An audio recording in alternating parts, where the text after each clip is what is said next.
ñaan Sénégal jàmm yaa. maa la ko wax moom ku la yab rek dara fekk ngay nelaw.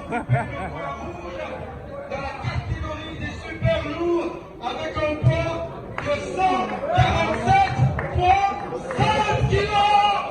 45. Mara ndax ma